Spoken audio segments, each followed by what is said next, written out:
دیوبند کی عظمت کو ترازو میں نہ تولو، دیوبند کی عظمت کو ترازو میں نہ تولو، دیوبند تو ہر دور میں انمول رہا ہے،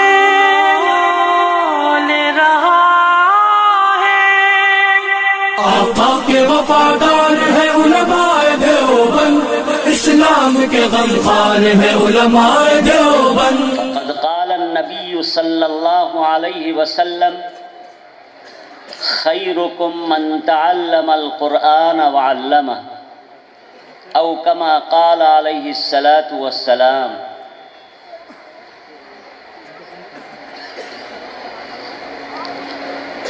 حضرات علماء کرام اور ہمارے معزز بزرگوں اور بھائیوں،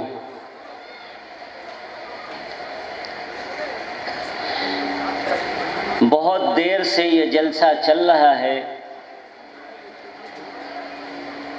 آپ بہت قیمتی بیانات سن رہے ہیں،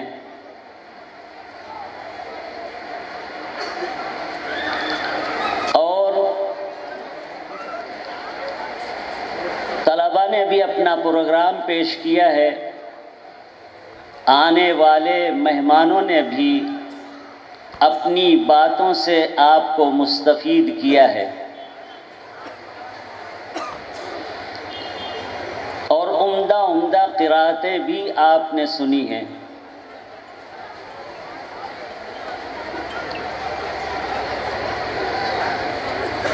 اس وقت میرے سامنے جو ایک بڑا مجمع ہے، اس کو دیکھ کر کے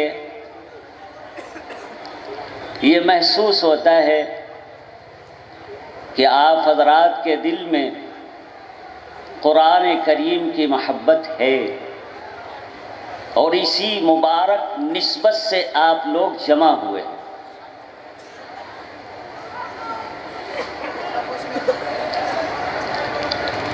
اس وقت جس اجلاس میں آپ شریک ہوئے ہیں،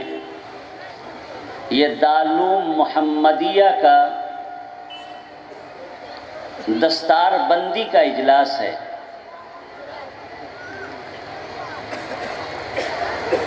جو بہت دیر سے بہت عمدہ طریقے پر چل رہا ہے۔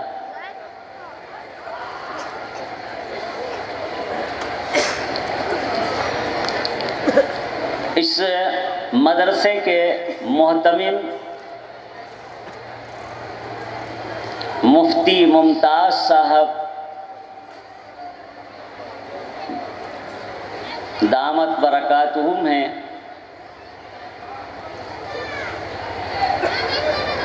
جو دنوں رات اس مدرسے کی خدمت میں لگے رہتے ہیں، اور نئی عمارت میں جب سے یہ کام شروع ہوا ہے، اس وقت سے بچوں کی تعلیم و تربیت کے اوپر بہت توجہ دی جا رہی ہے۔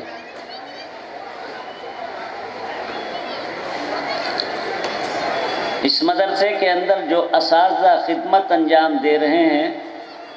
وہ بھی دنوں رات اس خدمت کے اندر لگے رہتے ہیں۔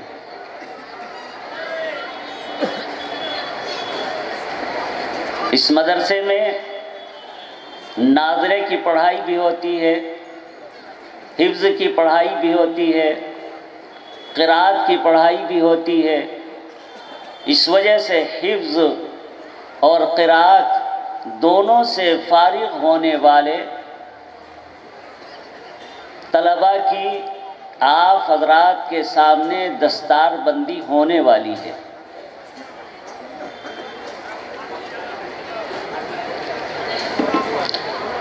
آپ سب حضرات جانتے ہیں کہ اسلامی مدارس دین کے قلعے ہیں، ان میں قرآن کریم کی تعلیم دی جاتی ہے، اور قرآن کریم اللہ تعالیٰ کا انتہائی مبارک کلام ہے جو اللہ تعالیٰ نے اپنے بندوں کی ہدایت اور رہنمائی کے لیے نازل فرمایا ہے، اور اس کی حفاظت کی ذمہ داری اللہ تعالیٰ نے اپنے ذمے خود ہی لی ہے، تاکہ کوئی شخص چاہے کتنی ہی کوشش کرے مگر قرآن کریم کے اندر ایک لفظ کی بھی تبدیلی نہ کر سکے۔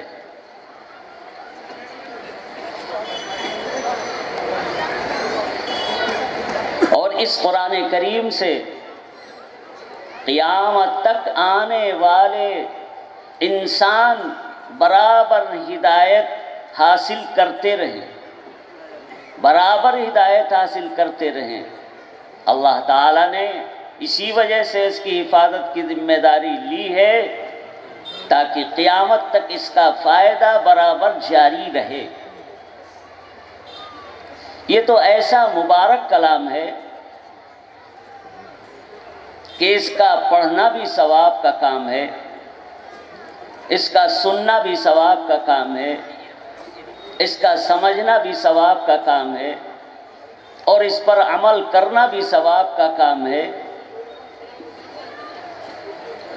اس کلام کو دوسرے کلاموں کے اوپر ایسی ہی حیثیت حاصل ہے جس طریقے سے اللہ تعالیٰ کو اپنی مخلوق کے اوپر، جیسے اللہ تعالیٰ کو اپنی مخلوق کے اوپر سب سے زیادہ برتری حاصل ہے، اسی طریقے سے اللہ تعالیٰ کے کلام کو دوسرے تمام کلاموں کے اوپر بھی اسی طریقے سے برتری حاصل ہے۔ اسی وجہ سے رسول اکرم صلی اللہ علیہ وسلم نے ارشاد فرمایا ہے، خیرکم من تعلم القرآن وعلمہ، تم میں سب سے بہتر وہ ہے جو قرآن کریم کو سیکھے اور سکھائے۔ یہ بہتر ہونے کی سند اللہ تعالی کے رسول حضرت محمد مصطفیٰ صلی اللہ علیہ وسلم عنایت فرما رہے ہیں۔ بہتر ہونے کی سند رحمت للعالمین صلی اللہ علیہ وسلم دے رہے ہیں، کوئی دوسرا انسان نہیں کہہ رہا ہے۔ رسول اکرم صلی اللہ علیہ وسلم ارشاد فرما رہے ہیں، خیرکم من تعلم القرآن وعلمہ۔ اب ظاہر ہے اس مدرسے کے اندر جو پڑھانے والے ہیں وہ بھی بڑے خوش نصیب ہیں، اور جو پڑھنے والے ہیں وہ بھی بڑے خوش نصیب ہیں۔ دونوں کے متعلق رسول اللہ صلی اللہ علیہ وسلم کا یہ ارشاد مبارک آپ کے سامنے پیش کر دیا گیا ہے، اور اسی کے ساتھ جو لوگ قرآن کریم کے ساتھ محبت رکھنے والے ہیں اور جس مدرسے میں قرآن کریم کی پڑھائی ہو رہی ہے اس سے محبت رکھنے والے ہیں اور اس مدرسے کی خدمت کرنے والے ہیں، اس مدرسے کی مدد کرنے والے ہیں، وہ بھی بڑے خوش نصیب ہیں۔ اس وجہ سے کہ جو کچھ بھی وہ قرآن کریم کی پڑھائی میں پڑھانے والوں پر اور پڑھنے والوں پر خرچ کر رہے ہیں، یہ بھی اللہ تعالیٰ کی توفیق سے ہو رہا ہے۔ اللہ تعالیٰ نے ان کو توفیق دی ہے، اس وجہ سے وہ خدمت کر رہے ہیں، اور یہ ان کے لیے صدقہ جاریہ ہے، برابر اس کا ثواب ان کو ملتا رہے گا۔ اس دنیا کے اندر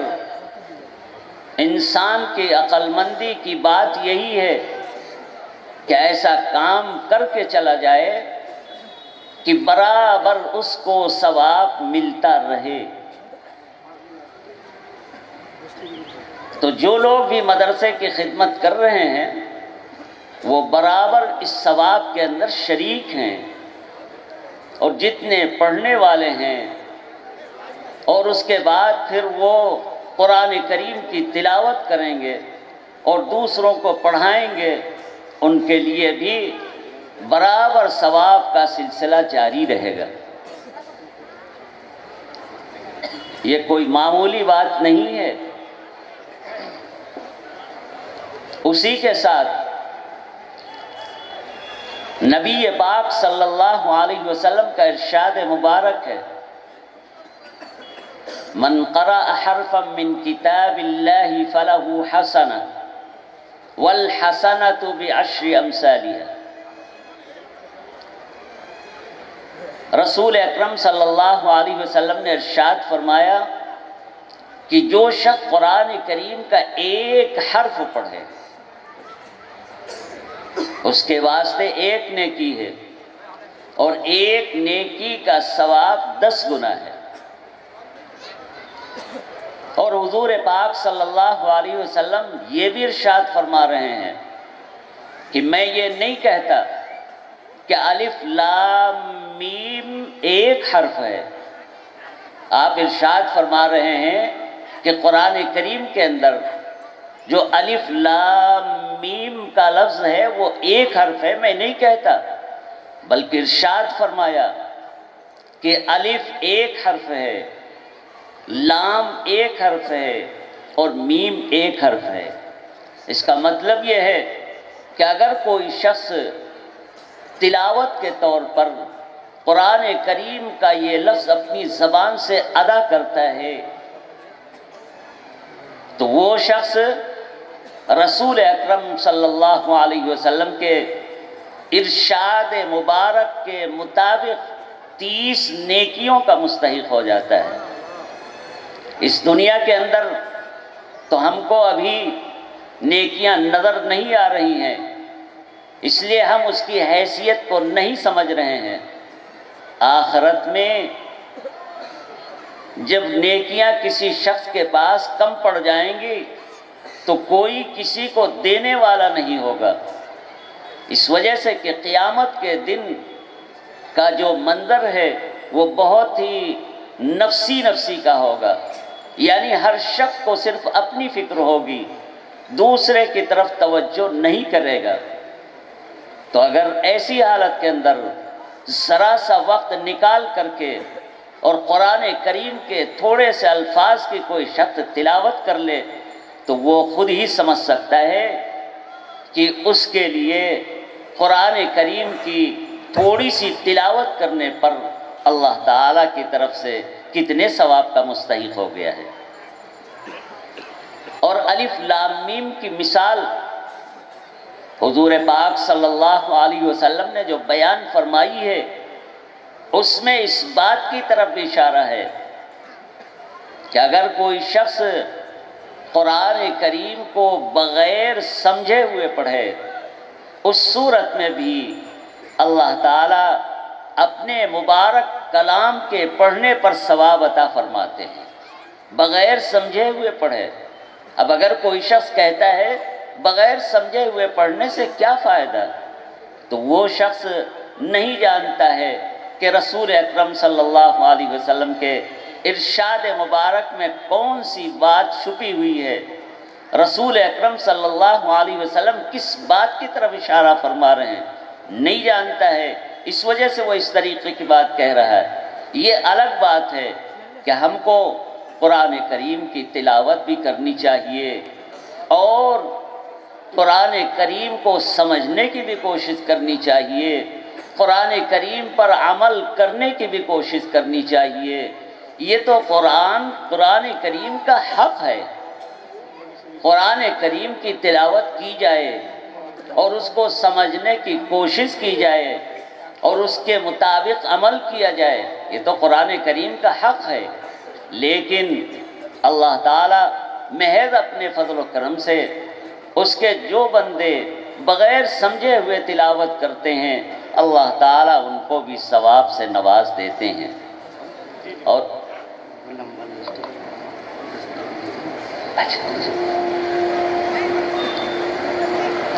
اور اسی کے ساتھ